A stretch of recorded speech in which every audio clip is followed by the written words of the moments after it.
Christians are encouraged to look for the blessed hope, the glorious appearing of our great God and Savior, Jesus Christ. We look ahead to tomorrow, living with the awareness that Jesus could come today. One of the ways we look ahead to tomorrow is to consider the hundreds of unfulfilled Bible prophecies. We can expect the world to be moving in the direction predicted by those prophecies as we are in the end times. We reserve a few minutes Sunday morning to suggest news or trends that seem to be predicted by this futurist reading of the Bible. To avoid sensationalism, we use recognized, reliable news sources. And we're not saying that the things we report are the fulfillment of particular prophecies, only that you would expect to see things trending in that direction based on what the prophecies say.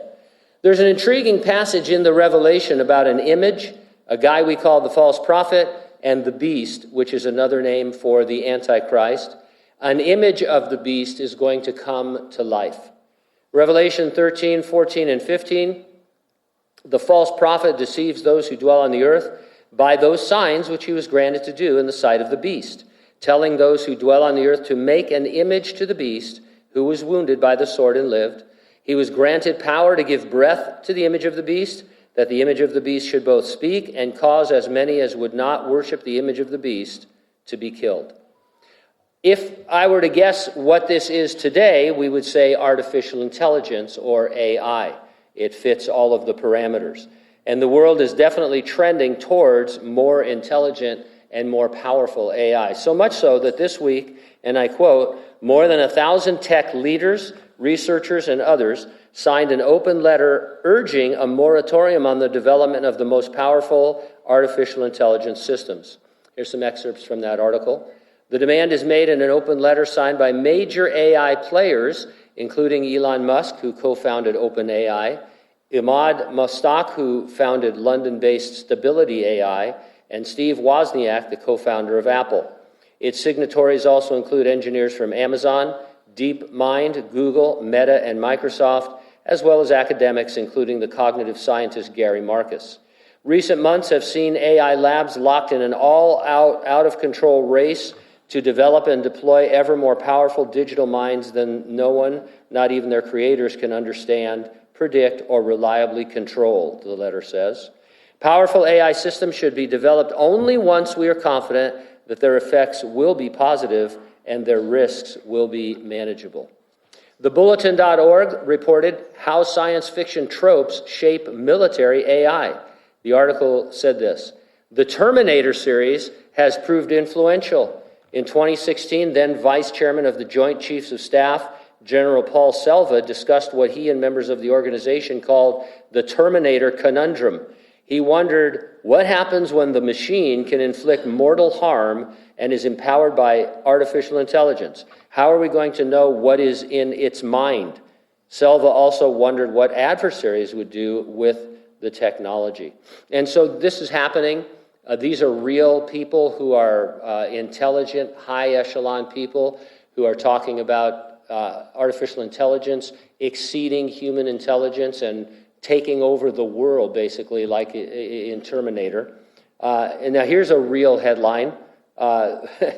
Romanian Prime Minister unveils first AI government assistant. I say it's got to be better than most government assistants, but here's some excerpts. Romanian Prime Minister Nicolae Ciucă brought a surprise guest to Wednesday's cabinet meeting, his new honorary assistant, a completely Romanian-developed artificial intelligence. Romania, which famously has the fastest internet in Europe. You guys looking to retire? You might think Romania.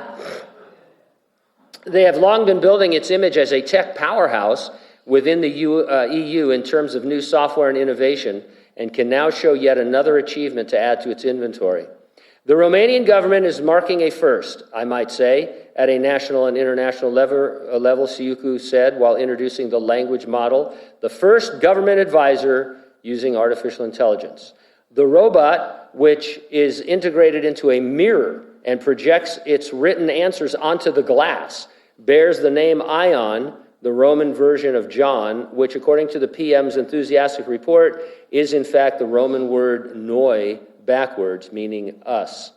And so he came to the meeting, I guess, and set up his mirror and they would ask it questions, and it would answer. Anybody been online with Chat GPT or any of those? Some of you can open source this and get on there and ask it questions, and just like that, it comes back with responses.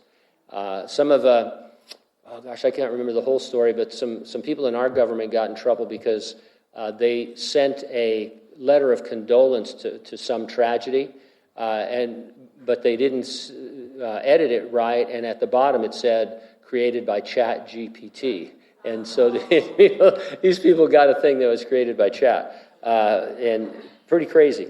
The sole reason we talk about AI is this. It's not because I think, the Terminator is going to take over the world or anything like that. Although, I was reading about the Tower of Babel earlier today, and God comes down, he says, look, we got to stop this because they're going to be able to do anything they want soon.